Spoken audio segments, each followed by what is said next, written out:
किसी को कैंसर है, कैसे हील किया जा सकता है? मेडिटेशन से और डाइट वगैरह से, या क्या किया जाए? क्योंकि आपके बहुत सारे हीलिंग पे मैंने वीडियो देखे। आई वांट स्ट्रेट आंसर कि कैंसर कैसे हील किया जाए। और दुनिया की सबसे बड़ी फार्मेसी, दवाई की फैक्ट्री जो है वो और कुछ नहीं, हमारा ब्रेन है। और हम जब इसको इग्नोर करते हैं ना, तो दुनिया की सारी ट्रीटमेंट भी हमारे लिए काम नहीं करती। अमेरिकन इकोनॉमी ने एक रिसर्च किया था कि 500 बिलियन का लॉस अमेरिकन इकोनॉमी को हो रहा है स्ट्रेस के कारण। लोगों की प्रोडक्टिविटी कम हो रही है, या फिर लोग काम नहीं कर पा रहे हैं, या बीमार हो जा रहे हैं। 500 बिलियन की इतनी बड़ी। इवन एम्स ने क्लेम किया है कि 76% लोग स्ट्रेस से सफ़र कर रहे हैं इंडिया में, और 88% लोगों को एंग्जाइटी। अपने आप को हील करो, अपने अंदर लव पैदा करो, फिर जिन शब्दों को तुम बोलोगे वही ज्ञान है, और जिस काम को तुम करोगे वही ध्यान। ब्रेन और हमारे बीच में कोई दोस्ती नहीं होती, because brain is nothing but a survival mechanism. उसको तो चाहिए हरामखोरी, ऐश करना, रिलैक्स करना, कंफर्टेबल रहना, सेफ रहना, वो हमेशा ही है। अगर इसके बियॉन्ड आप कुछ चाहते हो तो आपको इसको स्ट्रेच करना पड़ेगा। तो आपको भी स्ट्रेस था? हाँ, ऑफ किस चीज़ कोर्स। का? बस स्ट्रेस कोई रीजन नहीं ढूंढता, स्ट्रेस है इसलिए वो रीजंस ढूंढ लेता है। और आपको पता भी नहीं था कि स्ट्रेस है? नहीं है। आज ये मोबाइल एडिक्शन हो, या फिर पॉर्न की एडिक्शन हो, या फिर सिगरेट स्मोकिंग की हो, ये सब कुछ इसलिए इतनी ज़्यादा सक्सेसफुल हैं इंसान को फेलियर बनाने में, क्योंकि ये एक डोपामिन का शॉट देती है, और जिससे इंसान जो पेन को अपने अंदर सफ़र कर रहा है उस पेन को थोड़े समय के लिए भूल जाता है। बट कई लोग है ना, मानते नहीं। मैं आपसे पूछना चाहता हूँ, क्या आपके पास ऐसा कोई पेशेंट आया जो आपकी बात पहले नहीं मान रहा था, और फिर बाद में जब उसने माना तो उसके मैजिकल रिजल्ट्स आए? और ऐसा कोई प्रैक्टिकल केस है तो आप डिस्कस करें प्लीज़, ताकि लोगों को क्या उदाहरण से बहुत सारी चीज़ें समझ में आती है कि क्या हुआ उसके साथ, उस बंदे के साथ। हाय नमस्कार दोस्तों, this is coach BSR। How are you doing? दोस्तों, कहते हैं कि जिंदगी बदलनी है तो अपने माइंड को बदल दो, और माइंड को बदलना है तो मेडिटेट करना शुरू करो। ना सिर्फ आप मेडिटेट करो, अपने आप को साध लो तो जिंदगी साध लोगे। कैसे साधें लेकिन अपने आप को, ये बहुत बड़ी मिस्ट्री लोगों के पास है। हजारों वीडियोस हैं, हजारों पॉडकास्ट है, लेकिन एक ऐसे शख्स से आज मैं आपको मिलवा रहा हूं जिनकी मेडिटेशंस हजारों लोगों ने की है, जिनके वीडियोस देख के कई लोगों ने अपने असाध्य रोगों को ठीक किया है। एंड ना सिर्फ इतना, दिल्ली के स्कूल करिकुलम में जिनके मेडिटेशंस दिल्ली सरकार ने कंपलसरी करवा दिया है। दोस्तों, आइए स्वागत करते हैं डॉक्टर पीयूष प्रभात का, जो कि जाने माने मेडिटेटर और जाने माने हीलर है। So doctor Prabhat, how are you doing? Yeah I am doing well, thank you for the invite. क्या बात है। दोस्तों, मैं आपको बोलूँगा, जनरली मैं उनको पीयूष ही बोलता हूँ, लेकिन अभी डॉक्टर प्रभात आपके सामने बोला। बट पीयूष भाई, आपसे 7 साल पहले मुलाकात हुई थी, एंड रियल में उस समय आप मेडिकल फील्ड से आके कोचिंग के फील्ड में आ रहे थे। That was your beginning. And 7 साल में जब मैंने आपको देखा, आप कंटिन्यू मुझे अपडेट करते रहते थे कि अभी मेरा यूट्यूब चैनल चल पड़ा है, अभी ये हो गया है। और मैंने जब लास्ट में देखा तो 1.3 मिलियन सब्सक्राइबर। इनफैक्ट काफ़ी सारी आपकी मेडिटेशंस और काफ़ी सारे आपके वीडियोस मैंने भी देखे।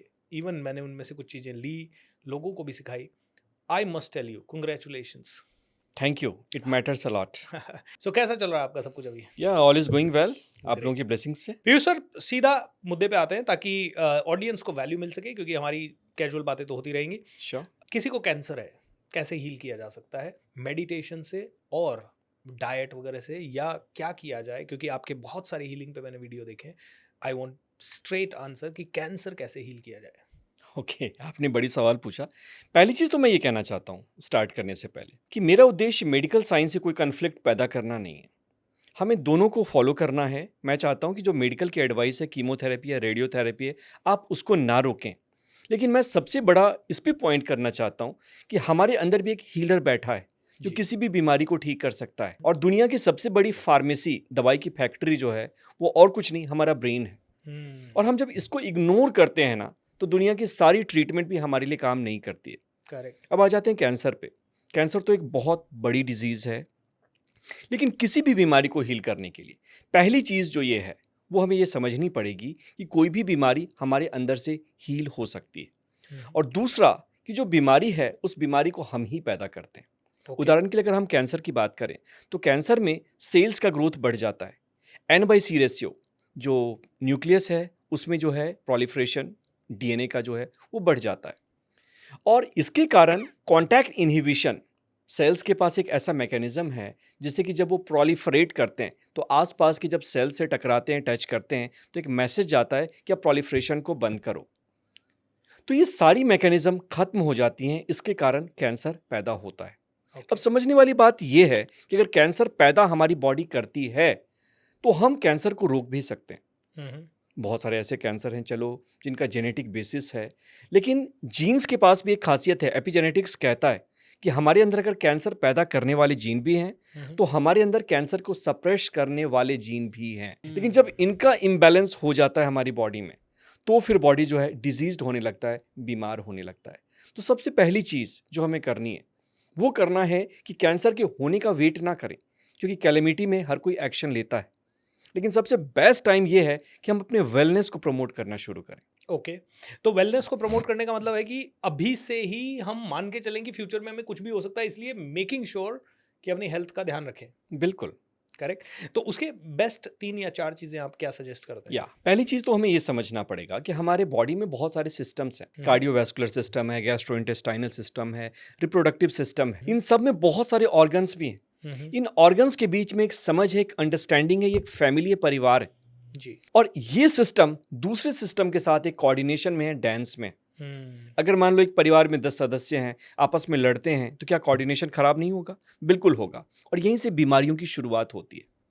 तो होता यह है कि जब कोऑर्डिनेशन हमारा डिस्टर्ब होता है तो बीमारी पैदा होती है। कोई भी बीमारी, कैंसर हो या हेडेक हो, सबका मैकेनिज्म एक ही है।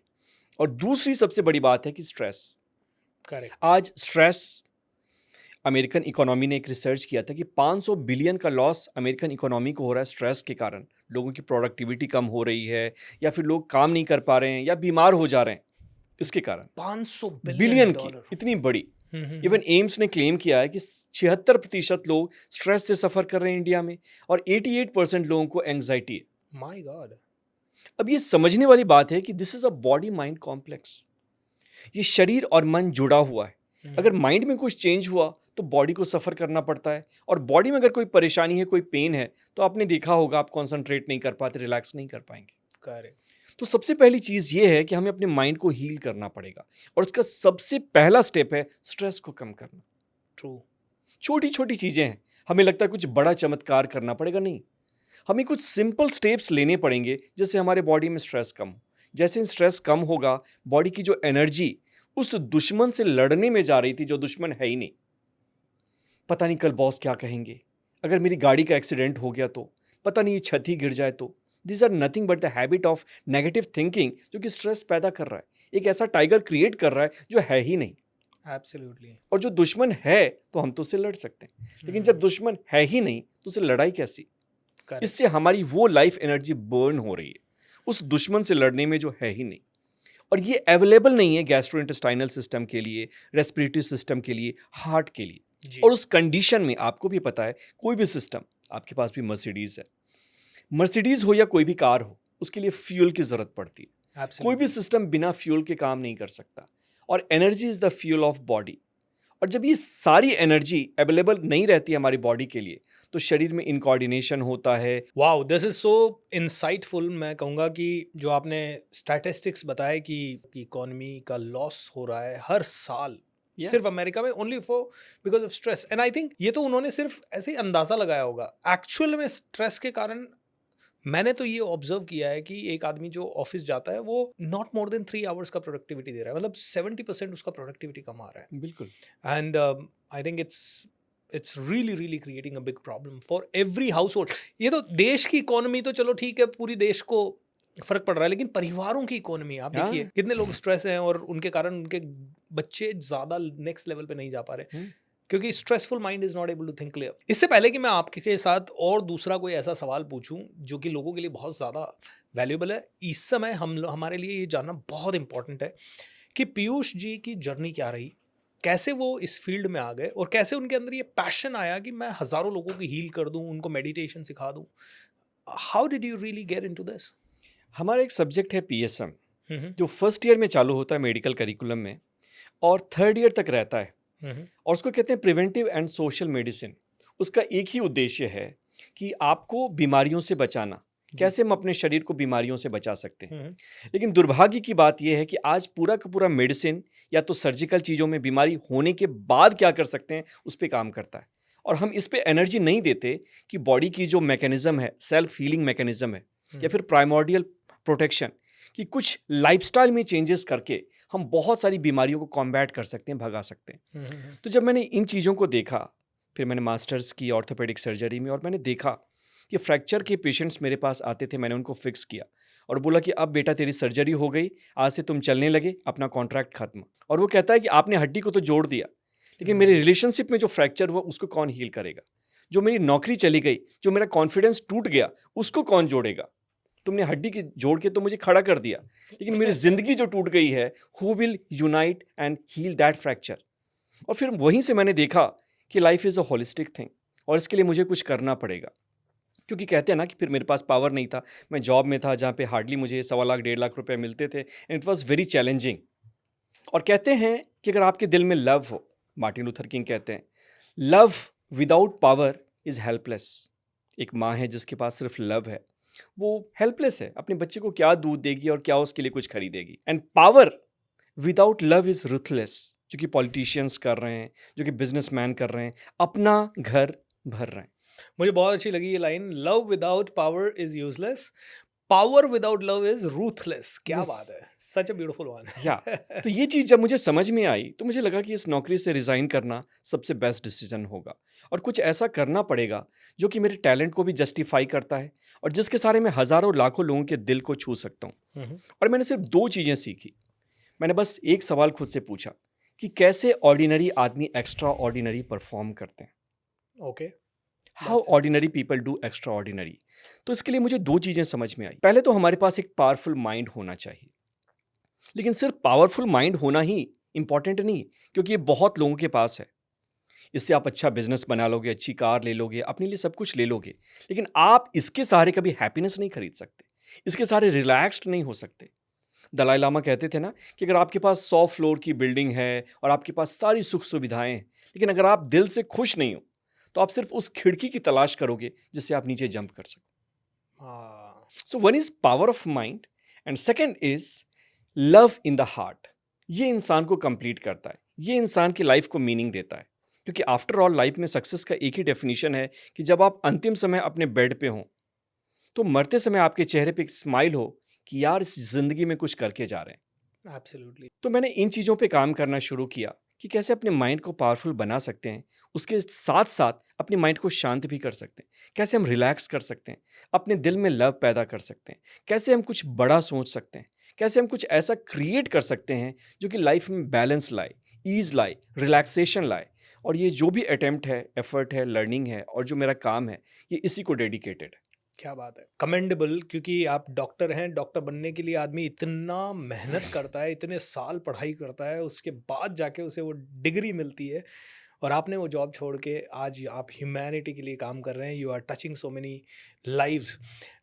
मुझे किसी ने कहा था डॉक्टर मतलब DR लिखा होता है, तो दिन रात सेवा। या अब आप सच में दोनों तरह के डॉक्टर हो, आप लोगों को मेडिसिन से भी हील कर सकते हो और आप अपने शब्दों से और मेडिटेशन से भी हील कर रहे हो। मेडिटेशन आपके अकॉर्डिंग क्या है और क्यों करनी चाहिए? क्योंकि कई लोग मेडिटेशन कर ही नहीं पाते हैं और या उनके माइंड में ये बार बार रहता है, यार मैं मेडिटेशन कैसे करूं, बहुत सारे सवाल आते हैं। और एक्चुअल में मेडिटेशन क्या है आपके हिसाब से? मेडिटेशन का सिंपल सा मतलब है होश जागना। अगर हम यहाँ बैठे हैं और मान लीजिए प्रेजेंट हो गए, तो दिस इज मेडिटेशन।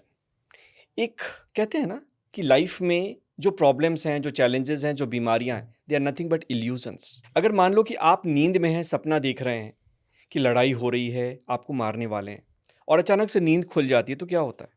लोग हंसने लगते हैं। जी। तो आप कहेंगे वो तो ड्रीम था। और क्या ड्रीम है? तो हर चीज़, हमारी जितनी प्रॉब्लम्स हैं वो सब ड्रीम है। तो मेडिटेशन की शुरुआत होती है अवेयरनेस से, होश से, जागृति से, प्रेजेंस से। A presence which is never N absence. Present होने का मतलब क्या है? कि लाइफ की जो ब्लेसिंग्स है हम उसके लिए प्रेजेंट हो जाएं। जो भी यूनिवर्स हमको देना चाहता है हम उसके लिए प्रेजेंट हो जाएं। जो भी हमारे अंदर की पावर्स हैं हम उसके लिए प्रेजेंट हो जाएं। अवेयरनेस के बाद सेकंड स्टेप आता है हीलिंग। अगर मान लीजिए आप अवेयर हैं, आपको कहीं कचरा दिख गया, तो अपने आप उसकी सफाई हो जाएगी, प्रॉब्लम ये नहीं कि हम कचरा को साफ नहीं कर सकते, स्किल नहीं है, प्रॉब्लम ये कि हम जानते नहीं कि कचरा कहाँ है। तो हीलिंग का मतलब है जीवन में जहाँ जहाँ अलगाव है उसको फिक्स करना। जीवन में चाहे पैसे में दरार है या कहीं दरार है, सिर्फ हमें जानना है, हमारे अंदर वो एक्शन स्टेप्स की पावर है जो उसको फिक्स कर सकती है। So this is the step of healing. और उसके बाद थर्ड चीज आती है, वो जो हमारे अंदर हमारा रियल नेचर है, रिविलेशन। हीलिंग के बाद जब हमने जो भी इम्प्योरिटीज है उसको हटा दिया, जैसे मेरी माँ बचपन में लैंप को साफ कर देती थी तो रोशनी अपने आप जगमगानी शुरू हो जाती थी। जी। उसी तरह से हमारे अंदर भी हमारा जो रियल नेचर, वो प्यार है, वो जॉय है, वो हीलिंग है, वो सक्सेस है, वो एम्पावरमेंट है, वो कॉपरेशन। और जब आप इसके बारे में बात कर रहे हो ना, आपके चेहरे पे चमक आ रही है। I can क्योंकि see इसी that. को मैंने जिया है। हाँ हाँ हाँ, तो इसके बाद जो है ना, इससे रिविलेशन होता है हमारा ट्रू नेचर, correct. वो जो हमसे लिया नहीं जा सकता है। हम हम्म। खो उसी को सकते हैं ना जिसको पाएंगे, और बट जो हम कैसे, खुद ही क्या हैं। सही तरीका है मेडिटेशन करने का? बिकॉज सही कई लोग कर नहीं पाते, क्योंकि मेडिटेशन करने बैठते हैं बहुत विचार आते हैं, बहुत ज़्यादा मन भटकता है। एग्जैक्टली अब हम मेथड पे आते हैं, तो हम्म। हम चौथे पॉइंट को मैं कर देता हूँ। जब ये रिविलेशन हमारे अंदर हो गई तो उसके बाद आता है fourth phase, and that is expression. वो चीज़ें हमारे हेल्थ, करियर, रिलेशनशिप में ये लव, ये अबंडेंस एक्सप्रेस करता है। अब आते हैं टेक्निक पे कि टेक्निक कैसे करनी है। तो मेडिटेशन, जैसा कि मैंने कहा, इसको कहते हैं अवेयरनेस, होश, जागृति या प्रेजेंट मोमेंट में होना। तो कुछ ऐसा पकड़ लो जो प्रेजेंट मोमेंट में है, चाहे वो हमारी सांसें हो सकती हैं, बॉडी की अवेयरनेस हो सकती है, आसपास की आवाज़ें हो सकती हैं। बस उसको ध्यान से एक रट सुनना है, उसको समझना है, उस पर फोकस करना है, and that is simplest form of meditation. True. और उसके आगे हम कुछ नहीं कर सकते मेडिटेशन के लिए। किसी ने पूछा था ना एक मास्टर से कि मैं इनलाइटनमेंट के लिए, मेडिटेशन को फास्ट करने के लिए क्या कर सकता हूँ। मास्टर ने कहा उतना ही कर सकते हो जितना सूरज को जगने के लिए कर सकते हो। क्या बात है। तो उसने कहा कि फिर इतनी प्रैक्टिस का मतलब क्या है? तो उन्होंने कहा इस प्रैक्टिस का एक ही मतलब है कि तुम तैयार रहो और जागे रहो, जब सूरज जगे तो तुम सो ना जाओ। So this simple practice, being with the breath, being with the body sensation is meditation. इसी को प्रोलॉन्ग करना है, माइंड भटके तो उसको वापस ले आना है। This is all about meditation. बाकी जो होता है अपने आप होता है। मैंने अपने टीचर से सीखा है, कई लोग मेडिटेशन नहीं कर पाते क्योंकि वो पहले दिन कहते हैं कि मैं 20 मिनट बैठूं आंखें बंद करके और 20 मिनट में मैं बहुत मेडिटेशन करूं। वो कहते हैं 20 मिनट तुम बैठे आंखें बंद करके और उसमें क्या तुम 25 सेकंड भी ध्यान लगा पाए? अगर हाँ, कैच योरसेल्फ डूइंग दैट ध्यान। अरे 25 मिनट में फुल्ली अवेयर था। बोलते हैं वो भी नहीं कर पा रहे हो तो इसी समय 10 सेकंड का पॉज ले लो and be aware of this room, and that's meditation. बोले 10 सेकंड से शुरू करो, 10 सेकंड से 11 सेकंड। तुम 20 मिनट पहले परफेक्ट बनने का क्यों सोच रहे हो? पहले दिन तुम थोड़ी मैराथन दौड़ लोगे, पहले दिन तो आधा किलोमीटर दौड़ लो भाई। बिल्कुल। And then you start. So such a beautiful thing दोस्तों। देखिए मेडिटेशन इज द मस्ट। क्यों? क्योंकि आपके माइंड में इतने सारे न्यूरॉन्स, इतने सारी चीज़ें हैं और ये इतने सारे डिस्ट्रक्टिव थॉट्स, ऑर्डिनरी थॉट्स, सब कुछ आ रहे हैं। अगर आप अवेयर हो कि इस समय मैं इस पॉडकास्ट को सुन रहा हूँ, मेरे टीचर कहते हैं कि this is the most important moment, क्योंकि आपने और मैंने और हमारे सारे श्रोताओं ने पूरी ज़िंदगी इंतज़ार किया है इस पॉडकास्ट को रिकॉर्ड करने के लिए, और पूरी ज़िंदगी जो भी सुन रहा है उसने इंतज़ार किया है इस समय इसको सुनने के लिए। Yeah true. And that's why this is the most important moment. और जब ये मोस्ट इम्पॉर्टेंट मोमेंट है तो why not enjoy it, why not be attentive to this. You know, सबसे इम्पॉर्टेंट चीज़ कोई आ जाएगी पीयूष जी तो आप और मैं तो मतलब कहेंगे अरे यार ये तो मेरा सबसे इम्पॉर्टेंट मोमेंट है, लेट्स। तो दोस्तों be very aware. Piyush ji, आज रिलेशनशिप्स में बहुत प्रॉब्लम्स हैं, है ना? मेरे पास डेली बेसिस पे ऐसे लोग आ रहे हैं जो कह रहे हैं हस्बैंड कुछ नहीं करने देते या वाइफ कुछ नहीं करने देती, या दोनों में बहुत झगड़े हैं, या मिसअंडरस्टैंडिंग है, एक्सपेक्टेशंस बियॉन्ड है। Alright, how to heal relationships? Exactly. किसी भी चीज़ को हील करने की शुरुआत जो होती है ना, वो शुरुआत खुद से होती है।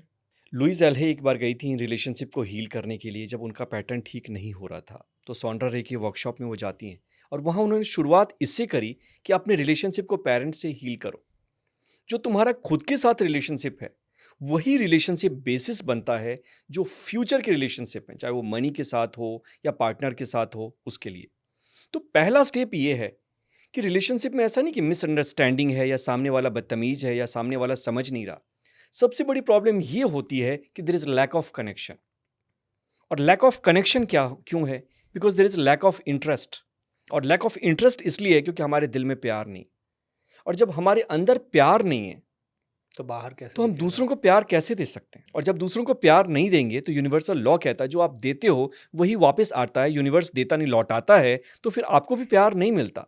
Then there is no bonding, there is no covalent और इलेक्ट्रोवेलेंट बॉन्डिंग। और जब बॉन्डिंग नहीं है तो then there is no connection. आप सिर्फ एक दूसरे में फॉल्ट फाइंड करेंगे, क्योंकि वही हमारा नेचर है। हम अंदर से नेगेटिव हैं, हम अंदर से टूटे हुए हैं, खोखले हैं, पेन में हैं। और जब इंसान पेन में होता है ना, तो उसका एक ही पर्पस होता है कि सामने वाले को भी पेन देना। And that's why relationship is breaking. तो शुरुआत इससे होनी चाहिए कि हम अपने अंदर प्रेम कैसे पैदा कर सकते हैं। और प्रेम कहाँ मिलेगा? वो हमारे अंदर है। क्या हमारे पास कोई ऐसी प्रैक्टिस है जिसे मेडिटेशन कहते हैं, जो हमें अंदर ले जाती है, जो हमें शांत करती है, जो हमें, कहते हैं ना कि यूनिवर्स में झेन मोंग कहते हैं कि जब तुम मांगना छोड़ दो ना, तो यूनिवर्स अपने आप देना शुरू कर देता है। क्या बात है। ये मत देखो कि कहाँ से मिलेगा, जस्ट ओपन कर दो। यूनिवर्स से बारिश हो रही है, इस बारिश को सिर्फ रिसीव करो।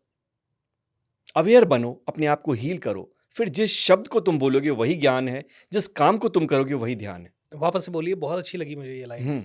अपने आप को हील करो, अपने अंदर लव पैदा करो। फिर जिन शब्दों को तुम बोलोगे वही ज्ञान है, और जिस काम को तुम करोगे वही ध्यान है। जिन शब्दों को तुम बोलोगे वही ज्ञान है, और जिस काम को तुम करोगे वही ध्यान है। एग्जैक्टली।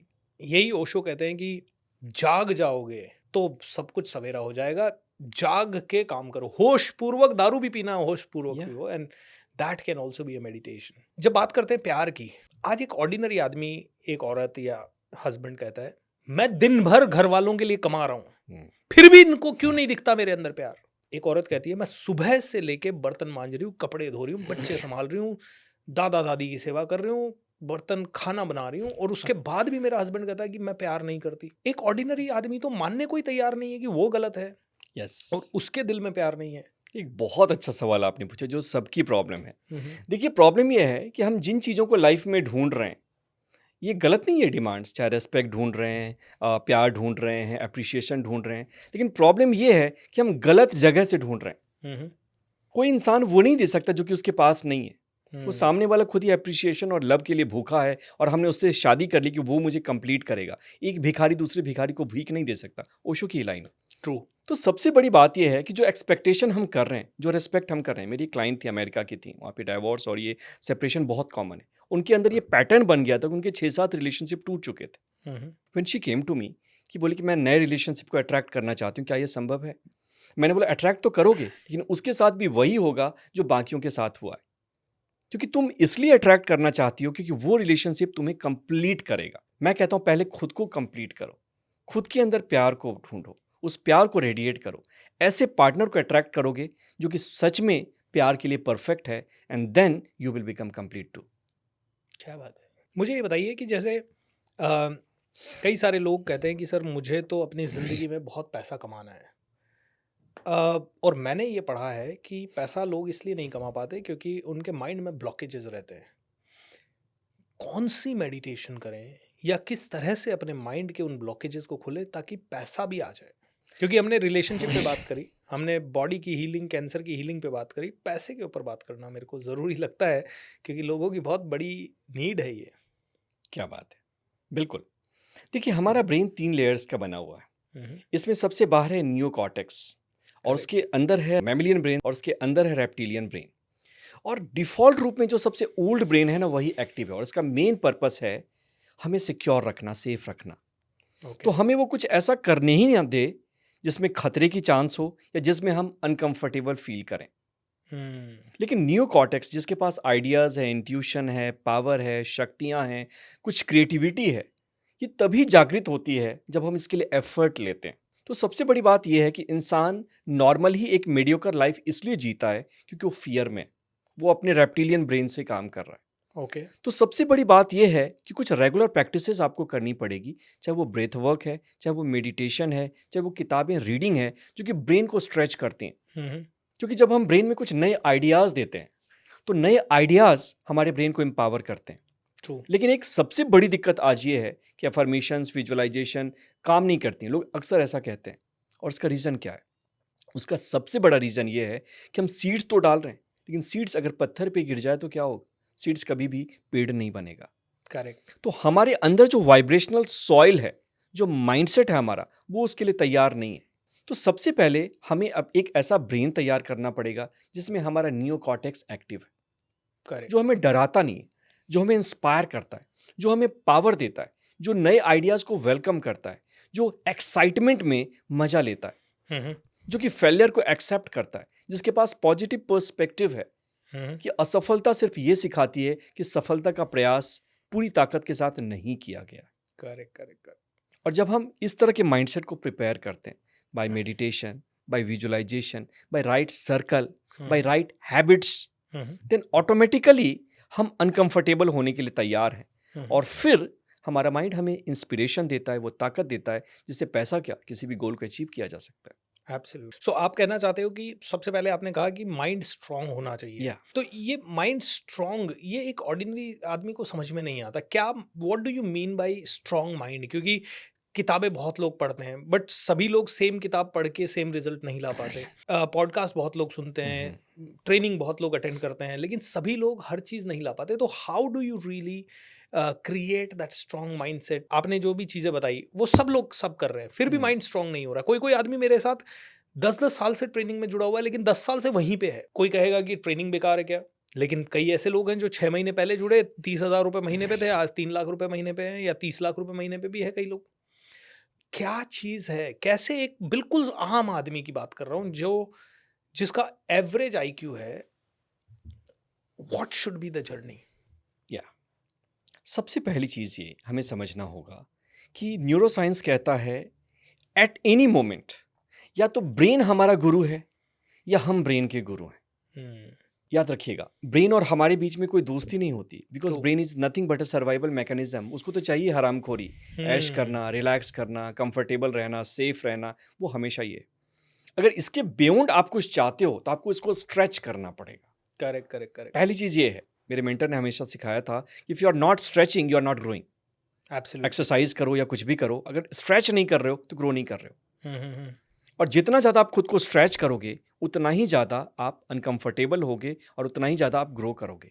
करेक्ट। तो पहली चीज़ तो ये कि हमें अपने अंदर के लिमिटेशंस को सबसे पहले देखना पड़ेगा, समझना पड़ेगा। और जो मेरा वे है वो वे भी अवेयरनेस का वे है, जागृति का वे है, होश का वे है।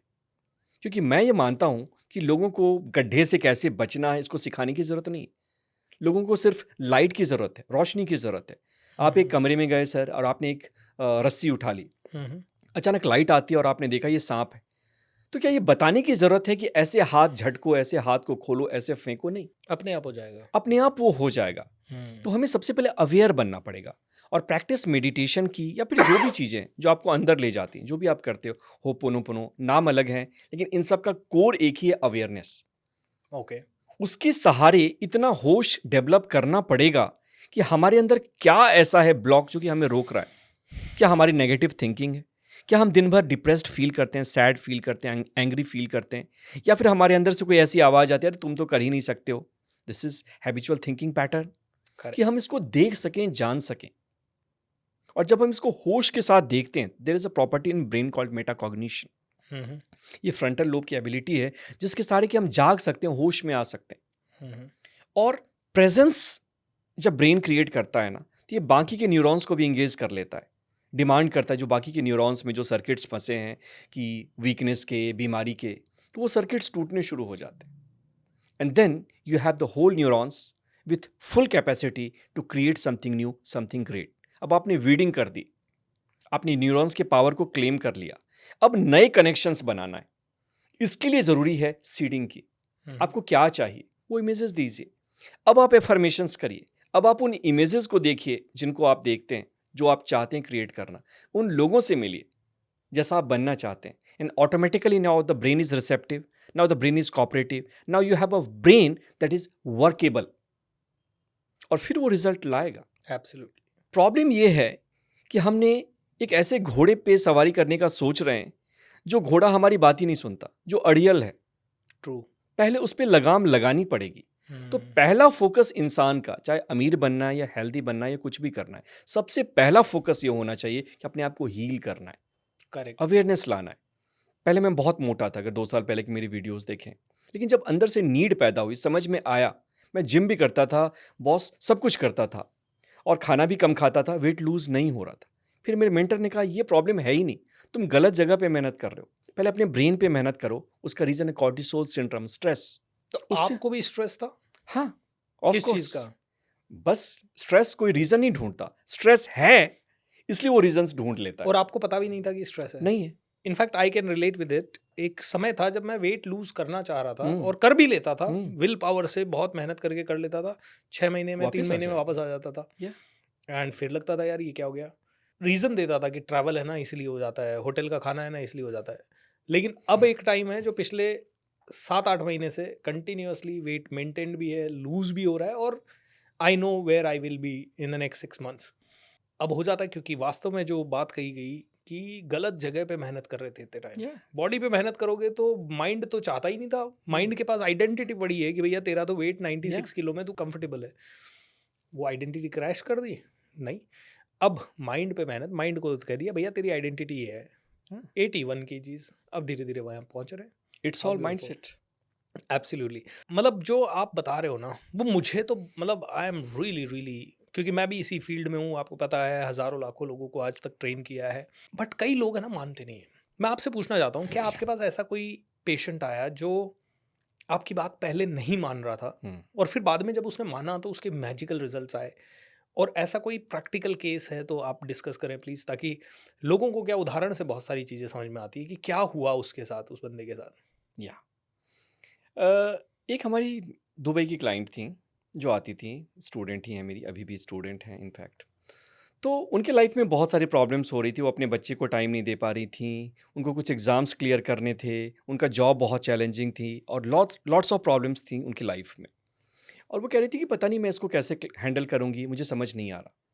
मैंने कहा कि आपको जो प्रॉब्लम्स जितनी लग रही ना, सबसे पहले हम इस पे काम करेंगे कि before understanding how the engineering works we have to just fix how the physics works, क्योंकि फिजिक्स कांस्टेंट है।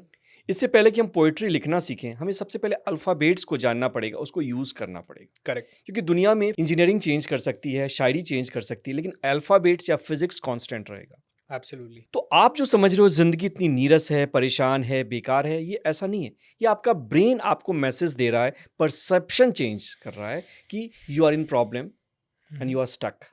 तो सबसे पहले इस प्रॉब्लम को हटाओ। सिचुएशंस कैसी है बाहर में, इसके बावजूद आप अपने ब्रेन को एक अच्छा मैसेज दे सकते हो।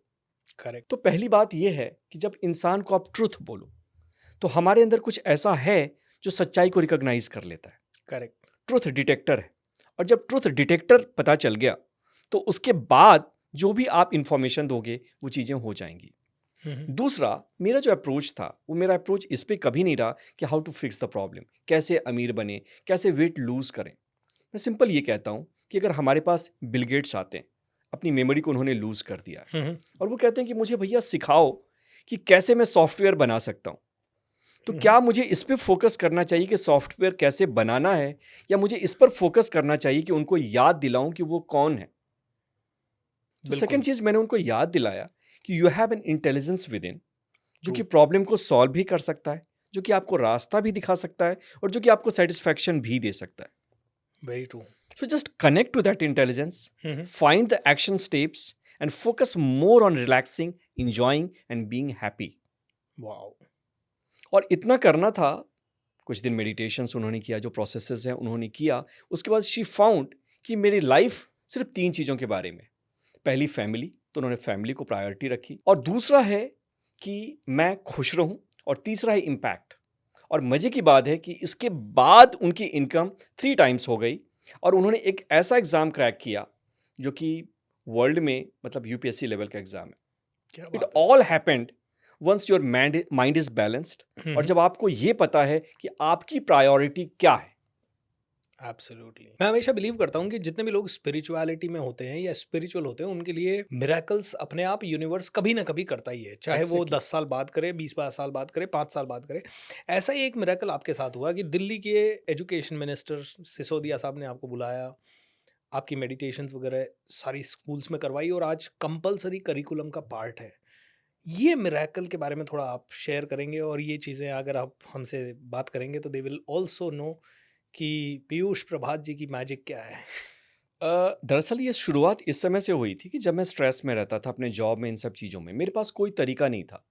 या तो एक तरीका था कि मैं लाइफ को एंड कर लूँ या फिर इस स्ट्रेस को ही एंड कर दूँ। और उसके बाद मैं मेडिटेशन इन सब चीज़ों को सीरियसली लेने लगा। तो मैंने जब इसका टेस्ट लिया तो मुझे लगा कि ये चीज़ें लोगों के साथ भी शेयर करनी चाहिए। जी। लोगों ने कहा आप रविशंकर जी से टकराओगे क्या, ये करोगे? मैंने कहा इट्स नॉट अबाउट चैलेंज, ये मेरे लिए एक स्पेस है। और मैंने मेडिटेशंस ऑनलाइन शुरू की करनी, सिखानी शुरू की, और ये millions and millions and millions में जाने लगी। 10 मिलियन 12 मिलियन ऐसे जाने लगी। लोगों ने अप्रिशिएट किया, बड़े बड़े लोग आकर जुड़ने लगे और ये कनेक्शन बना। उसके बाद ही अचानक एक दिन डिप्टी सीएम का कॉल आता है। मैं तो पहचान ही नहीं पाया, मुझे लगा कोई प्रैंक कर रहा है। उन्होंने कहा कि I have also tried your meditation और आओ एक बार आकर के मिलो। उसके बाद उन्होंने कहा कि तुम्हारी आवाज़ मैं चाहता हूँ कि दिल्ली की आवाज़ बने, क्योंकि मेडिटेशन ऐसा सब्जेक्ट है जो कि बूढ़ों को नहीं सिखाने की ज़रूरत है। ये एक ऐसा सब्जेक्ट है जो कि स्कूल्स में होना चाहिए ताकि ये फाउंडेशन बन सके। एंड उसके बाद मेडिटेशन की रिकॉर्डिंग हुई और उन्होंने दिल्ली स्कूल में इसको लॉन्च करवाया। दोस्तों, पीयूष जी की मेडिटेशन दिल्ली की हर स्कूल में आज की डेट में हो रही है, सारी सरकारी स्कूलों में जो भी गवर्नमेंट के थ्रू डायरेक्टली कनेक्टेड है। And it's a remarkable feat Piyush ji. I think भगवान करे जल्दी ही पूरे देश में ये ज़रूरी हो जाए, क्योंकि आपकी ये पहल से डेफिनेटली कोई ना कोई स्टेट में कोई ना कोई गवर्नमेंट ज़रूर इसे पिक करेगी एंड मेडिटेशन स्कूल्स में होंगी। मैं भी हर बार ये कहता हूँ कि जो मेरे प्रोग्राम्स है, डिस्कवर योर विजन या इस तरह के प्रोग्राम्स जो कि हर एक आदमी को करने चाहिए, इट्स अ मस्ट, क्योंकि अगर ये नहीं होते हैं तो बहुत सारा चैलेंज आता है। Very true. आज एक बहुत बड़ी चीज़ है मोबाइल एडिक्शन। मैंने कई सारी खबरें ऐसी पढ़ी जिसमें बच्चों ने अपने पेरेंट्स तक को मार दिया क्योंकि पेरेंट्स ने मोबाइल देने से मना कर दिया या मोबाइल छीन लिया। तो ये जो एडिक्शन है, चाहे ये मोबाइल का हो, चाहे ये दारू का हो, चाहे ये किसी भी गलत चीज़ का हो, नशे का, how to get out of this addiction, क्या इसके ऊपर आप कुछ शेयर कर सकते हैं? श्योर। मेडिटेशन को पहले मैं एक बार एक लाइन और ऐड करना चाहूँगा जी। कि दुनिया में दो ही तरह के लोग हैं। हम्म, एक तो वो जो मेडिटेशन करते हैं और एक वो जो मेडिटेशन नहीं करते हैं। तो आज आप डिसाइड कर लें कि आप किस कैटेगरी में जाने वाले हैं। अब बात करते हैं एडिक्शन की। सबसे पहले एडिक्शन की साइकोलॉजी क्या है। जब तक हम इसको ना समझें तब तक हम एडिक्शन को नहीं हटा सकते। दरअसल सवाल ये है हमारे अंदर कि हमारे अंदर एक ऐसा इंसान है जो खोखला है, जो पेन में है, जिसकी नीड्स पूरी नहीं हुई हैं, जिसकी बातें अनसुनी हैं, जिसके डिज़ायर्स अनमेट हैं। और जब हम इस इंसान को फेस करते हैं ना, तो हमारे अंदर दर्द पैदा होता है, एंग्जाइटी आती है, एक फ्रस्ट्रेशन सा लगता है। ऑडियंस समझ रहे होंगे, इसे रिलेट भी कर रहे होंगे, और एक टेंशन सा होता है। तो जब इंसान इतने ज़्यादा पेन में है तो उसके पास एक वे होना चाहिए जिससे कि इस पेन से बाहर आ सके। और हमारा न्यूरोसाइंस कहता है कि there are only 2 ways to come out of pain. पहला तो कुछ ऐसा ले लो जो पेन को भुला दे, और दूसरा कुछ ऐसा लो जो कि प्लेजर क्रिएट करे, डोपामिन का शॉट। आज ये मोबाइल एडिक्शन हो या फिर पॉर्न की एडिक्शन हो या फिर सिगरेट स्मोकिंग की हो, ये सब कुछ इसलिए इतनी ज़्यादा सक्सेसफुल हैं इंसान को फेलियर बनाने में क्योंकि ये एक डोपामिन का शॉट देती है, और जिसे इंसान जो पेन को अपने अंदर सफ़र कर रहा है उस पेन को थोड़े समय के लिए भूल जाता है। जी। लेकिन इसका एक दूसरा पहलू भी है। जब आप कुछ एडिक्शन लेंगे, अगली बार आपको ज़्यादा बड़े शॉट की ज़रूरत पड़ेगी उस पेन को कम करने के लिए। और वो पेन जो है ना, आपने उसको सप्रेस किया है, और जिस चीज़ को भी आपने सप्रेस किया है वो पूरी फोर्स के साथ वापस आना चाहेगा। जी, करेक्ट। इसका सबसे बड़ा सॉल्यूशन है एडिक्शन से बाहर आने का। कमिंग टू सॉल्यूशन, ये समझना कि हम जो सर्च कर रहे हैं, जो डिमांड कर रहे हैं, वो डिमांड किसी चीज़ से फुलफिल नहीं हो सकती। वो बाहर है ही नहीं, वो हमारे अंदर है। Via meditation, via awareness, via healing, जब हम इस पे काम करते हैं और एक ऐसा स्टेट क्रिएट करते हैं कि भले मेरे पास कार ना हो, इसके बावजूद मैं खुश रह सकता हूँ। भले मेरे पास घर ना हो, इसके बावजूद मैं सेटिस्फाइड रह सकता हूँ। भले मेरे पास कोई नौकरी नहीं, इसके बावजूद मैं रिलैक्स्ड रह सकता हूँ। और उस स्टेट में जो आपके एक्शंस आएंगे वो फियर से नहीं आएंगे। उस स्टेट में जो आपके एक्शंस आएंगे वो ट्रस्ट और विजडम से आएंगे। और जब कोई भी एक्शन ट्रस्ट या विजडम से आता है तो किसी भी प्रॉब्लम को सॉल्व कर सकता है। करेक्ट। तो आपकी प्रॉब्लम भी सॉल्व हो गई। And once there is no pain inside, तो फिर उस पेन को भूलने के लिए किसी डोपामिन की जरूरत नहीं पड़ेगी या किसी भी एनाल्जेसिक की जरूरत नहीं पड़ेगी, क्योंकि दर्द तो है ही नहीं। दोस्तों, इसका मतलब है कि बॉडी में, शरीर में आपको थोड़ी बहुत तकलीफ महसूस हो सकती है, लेकिन जो माइंड का पेन है, डिप्रेशन है, जो एडिक्शन है, वो सिर्फ आपकी स्टोरी है। Yeah. I always feel it is a story, and ये स्टोरी है केमिकल की story. Yeah. Dopamine is a chemical जो कि रिलीज हो रहा है, अच्छा लग रहा है, उसी डोपामाइन को आपको रिलीज करना है. मेडिटेशन से वो Yeah. और ज्यादा रिलीज हो सकता है, बिल्कुल. और वही डोपामाइन खेलने से और ज्यादा रिलीज हो सकता है. वही डोपामाइन आपके दोस्तों के साथ मिलने से ज्यादा रिलीज हो सकता है. Task तो व्हाई complete नॉट करने यूज द कंस्ट्रक्टिव वेज. मैं लोगों को बार बार बताता हूँ पीयूष जी की, डिस्ट्रक्टिव तरफ जाने सी जगह कंस्ट्रक्टिव तरफ जाओ. बिल्कुल जैसे सही. पहले मुझे बहुत ज्यादा मजा आता था दोस्तों के साथ खेलने में और उनके साथ बैठने में, हम्म. बहुत ज्यादा, मतलब रोज के 3 घंटे 4 घंटे, कॉलेज टाइम की बात है. लेकिन जब मैं अच्छे टीचर्स के संपर्क में आया और उनके साथ मैं 4-4 5-5 6-6 घंटे, तो ऐसा लगता था इन टीचर्स को छोड़े ही ना.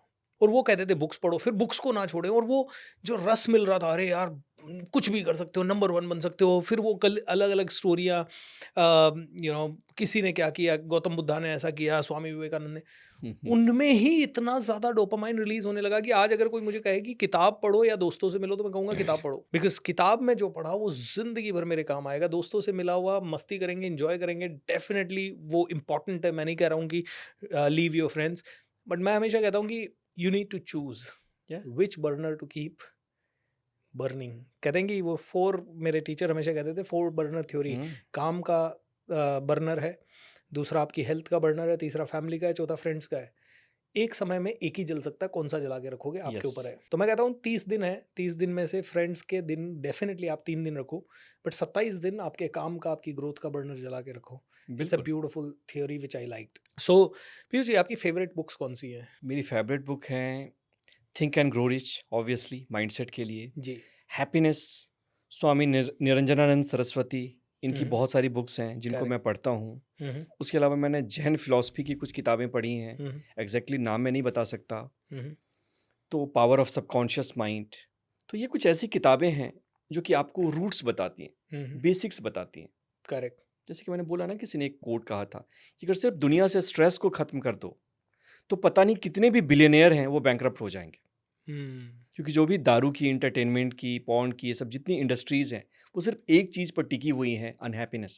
सो इसका मतलब maximum people are unhappy inside. या इनकम्प्लीट है तो उसको कंप्लीट करने के लिए किसी का सहारा चाहिए. सहारा चाहिए भूलने के लिए. कंप्लीट तो नहीं कर सकता, हाँ. उस दर्द को भूलने के लिए. क्योंकि कहते थे ना, सोक्रेट्स ही कहते थे कि दुनिया में जितने भी एक्शंस हम लेते हैं या जिस काम को हम नहीं करते हैं, उन सब के पीछे हमारा एक ही इंटेंशन होता है, हम खुश होना चाहते हैं. और जब ये हैप्पीनेस हमारे लाइफ में मिसिंग हो, ये हमारा टारगेट ना बने, तो दुनिया में हर चीज़ को पाकर भी हम खोखले होते हैं. मैंने कई मिलियनियर्स के साथ काम किया है, उनकी एक ही शिकायत होती है, पीयूष पता है, मैं दुनिया के सामने हंसता हूँ, अकेले में रोता हूँ. दुनिया के लिए मैं सक्सेसफुल हूँ, खुद के लिए एक फेलियर. और सबसे बड़ा फेलियर ये है कि जब आपने सब कुछ पा लिया जो कि आपको लगता था खुशी देती है, और उसके बावजूद आपने देख लिया कि इसमें खुशी नहीं है, that is the biggest failure. How beautiful. And that is the biggest point कि जब आप बाहर ढूंढना छोड़ के आप अपने अंदर जाते हैं, and there you find everything. True. इसलिए कहते थे ना कार्ल जंग कि one who looks outside he dreams, and one who looks inside he awakens. क्या बात है. कितने घंटे आप पढ़ते हो? दिन में 2-3 घंटे तो मैं पढ़ता ही पढ़ता हूँ. सभी ने पीयूष जी की मैजिक देखी है in terms of meditation, positivity. Piyush ji के फेलियर्स के बारे में शायद दुनिया नहीं जानती, और मैं भी नहीं जानता ऑनेस्टली स्पीकिंग. आपका फेलियर स्टोरी भी है कोई? या डेफिनेटली. बचपन में मैं लर्निंग डिसेबिलिटी के साथ पैदा हुआ था और मेरा चाइल्डहुड बहुत पेनफुल रहा.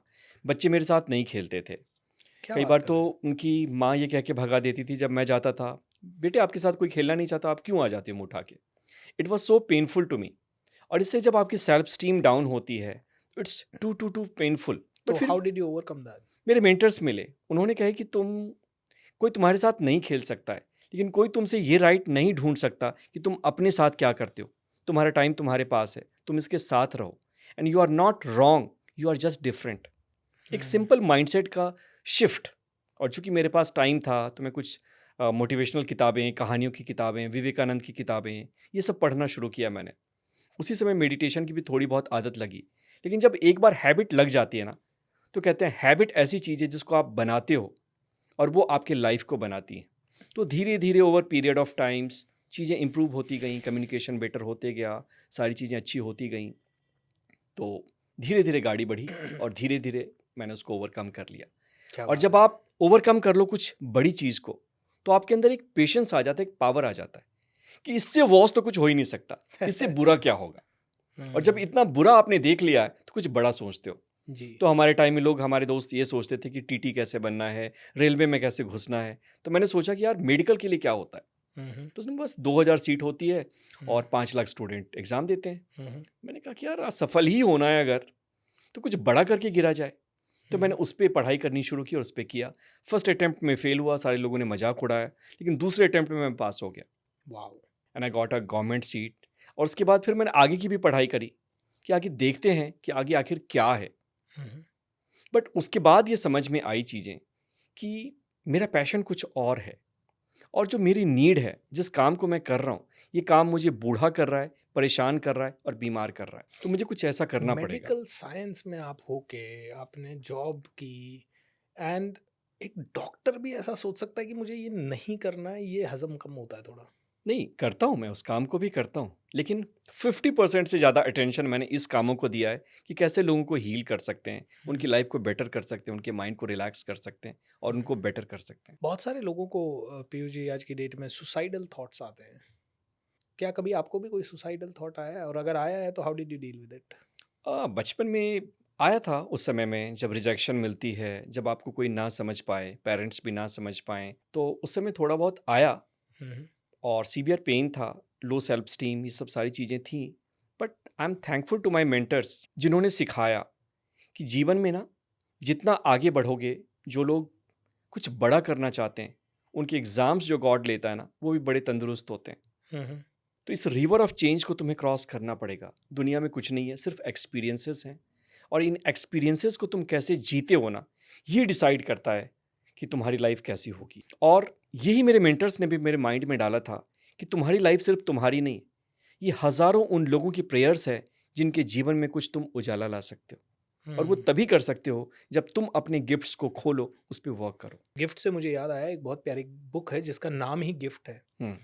एंड उस बुक में एक रिच आदमी होता है, तो उसकी डेथ हो जाती है, लेकिन उसका एक बेटा होता है जो नालायक होता है। अब वो नालायक बेटे को सब कुछ ऐसे ही मिलने वाला होता है, तो वो अपनी विल में लिख देता है कि भाई इसको कुछ नहीं मिलेगा, और अपनी जायदाद सब जगह बांट देता है। और उसके लिए जो विल छोड़ता है, उसको बोलता है कि पहले तुम उसके पास जाओ, उसके पास जाओ, उसके पास जाओ, मेरे 3 दोस्तों के पास जाओ, तभी वो जो कहेंगे उसको अगर तुम फॉलो करोगे तो ही तुम्हें ये चीज़ मिलेगी। ऐसा कुछ विल में लिख Great. देता है। और फिर वो अपने बिना मन के एक अंकल के पास जाता है, और वो कहते हैं कि भैया खेत जोत मेरे साथ।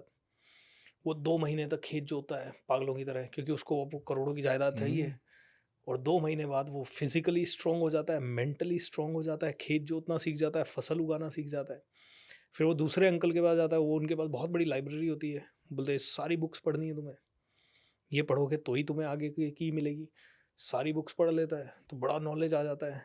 फिर एक तीसरे अंकल के पास जाता है, वो उसको मेडिटेशन, ध्यान और बिजनेस सिखाते हैं। बोले 2 महीने हमारा असिस्टेंट बन के जो जो मैं कहूँ वो करो, तो बिजनेस में जो जो बोलते हैं वो करते हैं। ये तीनों चारों चीज़ें करके वो इतना इंटेलिजेंट बन जाता है कि अब वो कहता है मुझे नहीं चाहिए जायदाद, अब तो मैं खुद Great. क्रिएट कर लूँगा। और फिर उसके बाद जब उसे वो जायदाद मिलती है तो वो लाखों करोड़ों गुना उसको बढ़ा देता है। मतलब that is the beauty. So gift जो आपने वर्ड कहा, आई जस्ट लव्ड इट। 3 ऐसे सेंटेंसेस जो आपने अपनी ज़िंदगी में सुने हों और जो हर वक्त आपको इंस्पायर करते हों। यस, सबसे बड़ी बात ये कि everything happens for a reason. क्या बात है। इस धरती पर कोई भी एक्सीडेंट नहीं है। जो कुछ भी हो रहा है, इसके पीछे कुछ ना कुछ डिवाइन प्लानिंग है, डिवाइन कॉन्स्पिरेसी है, और इस कॉन्स्पिरेसी का एक ही उद्देश्य है, हमें ग्रोथ देना, पुश करना। सेकंड, कई बार यूनिवर्स हमें वो नहीं देती जो हम मांगते हैं, क्योंकि universe wants to give you a lesson rather than some gifts और टेम्पररी फील गुड। और तीसरी चीज़ ये है कि success is going from failure to failure without losing enthusiasm. बिल्कुल सही कहा। और अगर मैं चौथा ऐड कर दूं तो वो ये है कि धरती एक स्कूल है और हम यहाँ पे सीखने के लिए आते हैं। ट्रू।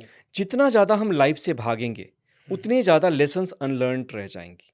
एब्सोल्युटली। और जैसे भगवत गीता में कहते हैं, भगवान कहते हैं कि कैरेक्टर चेंज कर जाएंगे पर लीला परसिस्ट कर जाएगा।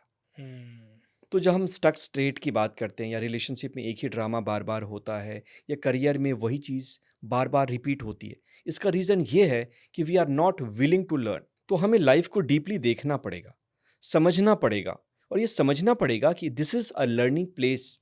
मैं इससे क्या सीख सकता हूँ, कैसे अपने आप को बेहतर कर सकता हूँ, क्या क्वालिटीज़ डेवलप कर सकता हूँ, क्या ऐसी चीज़ें हैं जो मुझे अपने आप से डिलीट करनी है। और जब हम इस तरह के क्वेश्चंस खुद से पूछते हैं, then we begin to learn, we begin to start getting power. एक ऐसा वर्ड जो आपके लिए किसी भी मोमेंट में आपको पॉजिटिव कर सके और व्हाई? या ये वर्ड है हीलिंग। और हीलिंग का मतलब मेरे लिए ये है कि जब आप अवेयर बन के अपने आप को प्योर करते हो, जी। तो कहते हैं ना कि with healing negativity dissolves and positivity evolves. आपके ये वन लाइनर्स बड़े अच्छे हैं। या क्योंकि ये मैंने एक्सपीरियंस किया है। जी। Negativity dissolves and positivity evolves. Hmm, क्योंकि यूनिवर्स कहते हैं ना किसी चीज को खाली नहीं रखता। हर एक दरवाजा बंद होता है, उसके बदले में कई दरवाजे खुलते हैं। हम्म, हर एक बार जब कुछ चीज डिसॉल्व करती है तो कुछ नई चीज जंगल में इवॉल्व करती है। तो correct. ये हीलिंग हो रही है। जब भी लाइफ मुझे वो नहीं देता जो मैं चाहता हूँ, तो मैं समझ रहा हूँ यूनिवर्स मुझे पीट रहा है। घोड़े पे जब चाबुक पड़ती है ना, तो घोड़ा और मजबूत होता है। करेक्ट। तो मेरी हीलिंग हो रही है। यूनिवर्स मुझे पावर दे रहा है, कुछ बड़ी चीज़ों के लिए तैयार कर रहा है। आफ्टर ऑल, बड़ी चीज़ों को पाना बड़ी बात नहीं है, उसको मेंटेन करना बहुत बड़ी बात है। और इसके लिए हमें क्वालिफिकेशन चाहिए। और ये क्वालिफिकेशन तब आता है जब हम सफ़र करते हैं और उस सफरिंग से लेसन सीखकर अपने आप को स्ट्रॉन्ग करते हैं, स्ट्रेंथ देते हैं। उससे पात्रता आती है, डिजर्विंगनेस आती है। वाओ। मैं हमेशा कहता हूँ लोगों को, और मैंने सुना भी है मेरे टीचर से, पात्रता अगर आपके पास होगी तो ही आपको सब कुछ मिलेगा। जो लोग कहते हैं करोड़ों रुपए हमें कमाने हैं, मैं हमेशा कहता हूँ पहले करोड़ों रुपए कमाने की पात्रता चाहिए। या पात्रता मीन्स एबिलिटी, पात्रता मीन्स योर क्वालिटी, पात्रता मीन्स दोस्तों आपके अंदर वो स्ट्रेंथ है क्या करोड़ों रुपए पचाने की, लाने की, कमाने की। Education, knowledge, what ever you से, एटीट्यूड, स्किल्स, ये सब पात्रता है। सो पीयूष जी, जाते जाते हमारे ऑडियंसेस को ऐसा कोई गुरु मंत्र जो आपसे छूट गया हो अभी तक, और जो हम याद करें और ट्रांसफॉर्मेशन का फेज शुरू हो जाए। ट्रांसफॉर्मेशन एक जर्नी है। ट्रांसफॉर्मेशन का मतलब होता है going beyond the formation, trans beyond the formation of now. तो ये समझिए कि जो भी हमारी ज़िंदगी है, जहाँ हम जो हमारी फाइनेंशियल सिचुएशन है, लाइफ की सिचुएशंस है, ये हमने ही क्रिएट किया है। और जब हम इसकी रिस्पॉन्सिबिलिटी लेते हैं ना, तो with responsibility comes the ability to respond. और हम ही वो हैं जिसे काम करना पड़ेगा, अपने नॉट्स को खोलने पड़ेंगे, सुलझाने पड़ेंगे, ताकि हम इसको हील कर सकें और इसके बियॉन्ड जा सकें। सो मैं यही कहूँगा कि इस डिस्ट्रैक्शन से जा कर के अट्रैक्शन में जाओ, क्लैरिटी में जाओ, और अपने आप पे रोज़ काम करिए। क्योंकि हमारा विश्व ना हमसे बनता है। Life is inside out. जब तक अंदर कुछ नहीं बदलेगा, बाहर कुछ भी नहीं बदलेगा। इसलिए अपने आप पे काम करिए, अपने आप पे मेहनत करिए, और जितना ज़्यादा आप खुद पे मेहनत करेंगे, उतनी ही ज़्यादा आपकी लाइफ एक्सपेंड करेगी। सो ब्यूटीफुल दोस्तों। सो ये थे पीयूष जी, एंड पीयूष जी की मैजिकल बातें आप लोगों ने सुनी। पीयूष भाई, आई रियली वांट टू से कि जो मेडिटेशन का आप लोगों को सर्व कर रहे हो उसके थ्रू, एंड जो हीलिंग के थ्रू आपके वीडियोस देख के करोड़ों लोग हील हो रहे हैं, लाखों लोग हील हो रहे हैं, और आने वाले टाइम में तो I know it's going to grow beyond people's imagination. मैं बस इतना ही कहूँगा दोस्तों आप सभी को, पीयूष जी को एक तो फॉलो करें, इनके मंत्राज को अपने जीवन में इम्प्लीमेंट करें, बिकॉज एक एक चीज़ ना इतनी काम की है। एक एक वर्ड जो इन्होंने बोला, बस उस पर थोड़ा मनन करें, थोड़ा सोचें, उसके बारे में नोट्स बनाएं, लिखें, क्योंकि every thing is so magical. So just follow all these things.